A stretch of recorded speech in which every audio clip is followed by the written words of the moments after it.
ಭೀಮ್ ಧ್ವನಿ ನ್ಯೂಸ್ಗೆ ಸ್ವಾಗತ. ನಿವಾಸಿಗಳಿಗೆ ಜಾಗ ಖಾಯಂಗೊಳಿಸುವಂತೆ ಸಚಿವರಿಗೆ ಒತ್ತಾಯಿಸಲು ಕರವೇ ಸ್ವಾಭಿಮಾನಿ ಸೇನೆ ರಾಜ್ಯ ಉಪಾಧ್ಯಕ್ಷೆ ಅನುರಾಧ ಭರವಸೆ.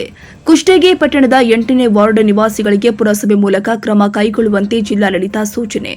ಸುಮಾರು 30 ವರ್ಷಗಳಿಂದ ಪಟ್ಟಣದ 8ನೇ ವಾರ್ಡ್ನಲ್ಲಿ ವಾಸಿಸುವ ಕುಟುಂಬಗಳನ್ನು ತೆರವುಗೊಳಿಸುವ ಹುನ್ನಾರ ನಡೆಸಿದ ಹಿನ್ನೆಲೆ ಅಲ್ಲಿನ ನಿವಾಸಿಗಳು ಪರ ಕರ್ನಾಟಕ ರಕ್ಷಣಾ ವೇದಿಕೆ ಬೆಂಬಲ ಸೂಚಿಸಿ ಬಡ ಜನತೆಯ ಸಹಾಯಕ್ಕೆ ನಿಂತಿತು ಎಂದು ಕರವೇ ಸ್ವಾಭಿಮಾನಿ ಸೇನೆಯ ರಾಜ್ಯ ಉಪಾಧ್ಯಕ್ಷೆ ಅನುರಾಧ ಕೆಎಸ್ ಹೇಳಿದ್ದಾರೆ.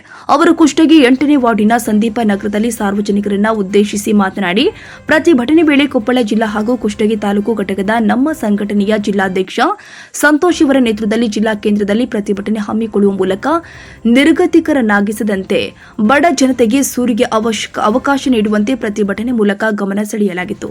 ಅಂದಿನ ಪ್ರತಿಭಟನೆಯ ಬೇಡಿಕೆಗೆ ಸ್ಪಂದಿಸಿದ ಕೊಪ್ಪಳ ಜಿಲ್ಲಾಧಿಕಾರಿಗಳ ಕಾರ್ಯಾಲಯದ ಜಿಲ್ಲಾ ನಗರಾಭಿವೃದ್ಧಿ ಕೋಶದ ಯೋಜನಾ ನಿರ್ದೇಶಕರು ಕುಷ್ಟಗಿ ಪುರಸಭೆಗೆ ನಮ್ಮ ಹಂತದಲ್ಲಿ ಕ್ರಮ ಕೈಗೊಂಡು ಕ್ರಮದ ಬಗ್ಗೆ ಸೂಕ್ತ ಹಿಂಬರಹ ಕೊಡುವಂತೆ ಸೂಚಿಸಿದ್ದು, ಸ್ಥಳೀಯ ಆಡಳಿತ ಸೂಕ್ತ ನ್ಯಾಯ ಒದಗಿಸಬೇಕು ಎಂದಿದ್ದಾರೆ. ಒಂದು ವೇಳೆ ಇಲ್ಲಿನ ನಿವಾಸಿಗಳಿಗೆ ಅನ್ಯಾಯವಾದಲ್ಲಿ ನಮ್ಮ ಸಂಘಟನೆಯ ಮೂಲಕ ಇನ್ನೂ ಹೆಚ್ಚಿನ ರೀತಿಯಲ್ಲಿ ಉಗ್ರ ಪ್ರತಿಭಟನೆ ಮಾಡಲಾಗಿದೆ. ಈ ಕುರಿತು ಕೂಡಲೇ ನಾನು ಬೆಂಗಳೂರಲ್ಲಿ ನಮ್ಮ ಸಂಘಟನೆಯೊಂದಿಗೆ ತೆರಳಿ ಮಾನ್ಯ ವಸತಿ, ವಕ್ಫ್ ಮತ್ತು ಅಲ್ಪಸಂಖ್ಯಾತರ ಕಲ್ಯಾಣ ಇಲಾಖೆ ಸಚಿವರು ಆದ ಜಮೀರ್ ಅಹಮದ್ ಅವರ ಗಮನಕ್ಕೆ ತರುವ ಮೂಲಕ ನ್ಯಾಯ ಒದಗಿಸಲು ಮುಂದಾಗ್ತೀನಿ ಎಂದಿದ್ದಾರೆ. ಈ ಸಂದರ್ಭದಲ್ಲಿ ಕರ್ನಾಟಕ ರಕ್ಷಣಾ ವೇದಿಕೆ ಸ್ವಾಭಿಮಾನಿ ಸೇನೆಯ ಜಿಲ್ಲಾ ಮಹಿಳಾ ಅಧ್ಯಕ್ಷೆ ಬೇಬಿಜಾನ್ ಜಾಗ್ವಾರ್, ಜಿಲ್ಲಾಧ್ಯಕ್ಷ ಸಂತೋಷ ತೋಟದ, ಜಿಲ್ಲಾ ಉಪಾಧ್ಯಕ್ಷ ಮಹಂತೇಶ್ ಅಮರಾವತಿ, ಸಂಘಟನಾ ಕಾರ್ಯದರ್ಶಿ ಸಿದ್ದಪ್ಪ ಕಲಲಬಂಡಿ, ಕುಷ್ಟಗಿ ತಾಲೂಕಾಧ್ಯಕ್ಷ ಮರಿಯಪ್ಪ ಹಕ್ಕಲಸಿರಿ ಪದಾಧಿಕಾರಿಗಳು ಹಾಜರಿದ್ದರು. ಸರ್ಕಾರಿ ಜಾಗದಲ್ಲಿದೆ. ಸರ್ಕಾರಿ ಜಾಗ ಯಾರ್ದು? ನಿಮ್ದೆ, ನಮ್ದೆ ಅಲ್ವಾ? ಬಡವರಿಗೋಸ್ಕರ ಮೀಸಲಿಟ್ಟೋದೇ ಅಲ್ವಾ? ಮತ್ತೆ ನಿಮ್ಗೆ ಯಾವಾಗ ಕಾನೂನು ಅರಿವಿರಲ್ವೋ ಅವಾಗ ನೀವು ಹೇಳ್ತೀರ. ಕಾನೂನು ಅರಿವು ಯಾವಾಗ ಬರುತ್ತೆ ಹೇಳಿ?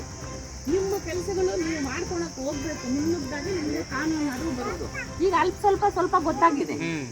ಸಂಘಟನೆಗೆ ಬಂದ ಮೇಲೆ ನಿಮ್ಗೇನು ಗೊತ್ತಾಗುತ್ತೆ, ಕಾನೂನು ಅಂದ್ರೆ ಏನು, ಸ್ಟೇಷನ್ ಹತ್ರ ಏನು, ಅಧಿಕಾರಿಗಳೇನು ಅಲ್ವಾ, MLA ಯಾವ ಥರ, MP ಯಾವ ಥರ ಅನ್ನೋದು ನಿಮ್ಗೆ ಸ್ವಲ್ಪ ಗೊತ್ತಿರುತ್ತೆ ಅಲ್ವಾ? ಅದಕ್ಕೆ ನಾನು ಹೇಳೋದೇನು, ಫಸ್ಟ್ ನಿಮ್ಮ ಸಮಸ್ಯೆ ನೀನು ಬರಬೇಕು. ಇವರೆಲ್ಲ ಹೋರಾಡಬೇಕು. ಅಳೋದ್ರಿಂದ ಏನು ಪ್ರಶ್ನೆ? ಇವ್ರು ಅಳೋದು ನೋಡಿ ಮೇಡಮ್, ನಾವು ಬಂದು ನಿಂತು ಇವರೆಲ್ಲ ಕಣ್ಣೀರು ಒರೆಸಿವಿ. ಅವಾಗ ಇವ್ರು ಕಣ್ಣೀರು ಒರೆಸಿದ್ ನಾವೇ, ಇವರಲ್ಲ ಅಂತ ಒಬ್ಬರು ಹೇಳಿದ್ರು. ಇವರೆಲ್ಲರೂ ಕಣ್ಣೀರು ಒರೆಸಿ ಇವ್ರನ್ನ ಲೆಕ್ಕಕ್ಕೆ ತಂದು ಇವರಿಗೆ ಒಂದು ಭರವಸೆ ಕೊಟ್ಟು ಇವ್ರನ್ನ ಹೊಳ್ಳಿ ಎಲ್ಲ ಕೈ ಕಾಲ ಹತ ಇರಲಾರ್ದಾರ ಇರಿಸಿ ನಿಂದಿರ್ಸಿದ್ರು. ಅವಾಗ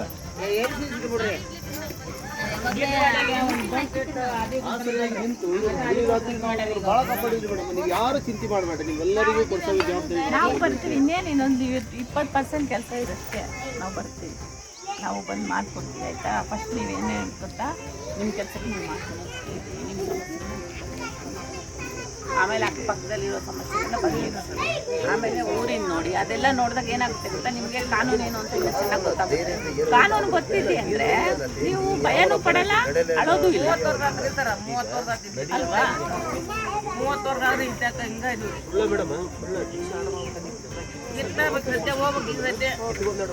ಇಷ್ಟು ವರ್ಷ ಆದ್ರೂ ನಮ್ಗೆ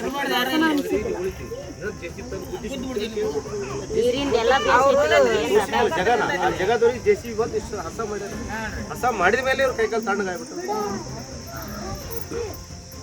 ಏನು ಮಾಡಲ್ಲ. ಆಡ್ರಾಗಿದೆ, ಅವ್ರು ಬರ್ತಾರೆ, ಎಂಕರೇಜ್ ಮಾಡ್ತಾರೆ, ಮಾಡೋಣ, ಆಗುತ್ತೆ. ಸ್ವಲ್ಪ ನಾವು ಹೆಂಗೆ ನಿಮ್ಮನ್ನು ಬೆಂಬಲಿಸ್ತೀವಿ ಹಂಗತ್ತೆ ನೀವು ನಮ್ಮ ಸಂಘಟನೆ ಬೆಂಬಲಿಸಿದ್ರೆ ನಿಮ್ಗೆ ಏನಾದರೂ ಒಂದು ದಾರಿ ಸಿಗ್ತದೆ. ನೀವು ನಿಮ್ಮನ್ನ ಹೆಂಗೆ ನೀವೇನು ನಿಮ್ಮನ್ನ ಒಯ್ದು ಯಾವ್ದಾರು ರೊಕ್ಕ ಇಸ್ಕೊಂಡು ಯಾವ್ದಾರು ತೆಗ್ಗಿ ಹೋಗೋದು ಹೋಗ್ಬಿಡೋಕಂತ ಮಾಡಿವಿ ನಾವು. ಅದನ್ನು ಹೇಳ್ರಿ ಹಂಗಾರ ಮಾಡಿಬಿಡ್ತೀವಿ. ಪರಿಸ್ಥಿತಿ ಇವ್ರು ನೋಡ್ಬೇಕು. ಇವ್ರ ಪರಿಸ್ಥಿತಿ ಅಲ್ಲೋಲ್ಕಲ್ಲ ಒಬ್ಬರು ಮಕ್ಕಳ ಮೇಲೆ ಹನಿ ರಗತ್ತಿಲ್ಲ, ಹನಿ ರಗತ್ತಿಲ್ಲ. ಈಗ ಯಾವ ಬಾಯಿ ಸಾಧ್ಯ ಇಲ್ಲ. ಎಲ್ಲವೂ ದುಡ್ಡು ಮಾಡಿ ಏನು ಗೊತ್ತಿಲ್ಲ.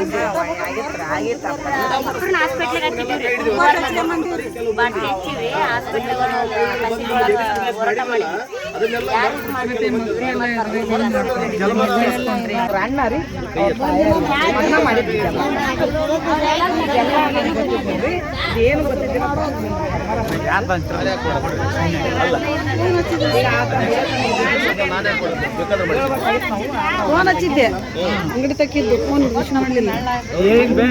ಅಂಗಡಿ ತಕ್ಕ ಹೋಗಿದ್ದೆ.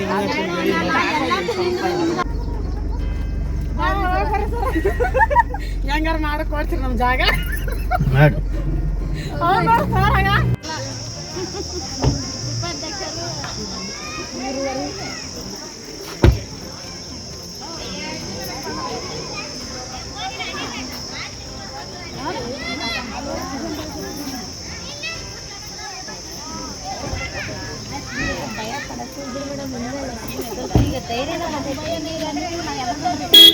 ಸರಿ ಸರಿ ಸರಿ ಸರಿ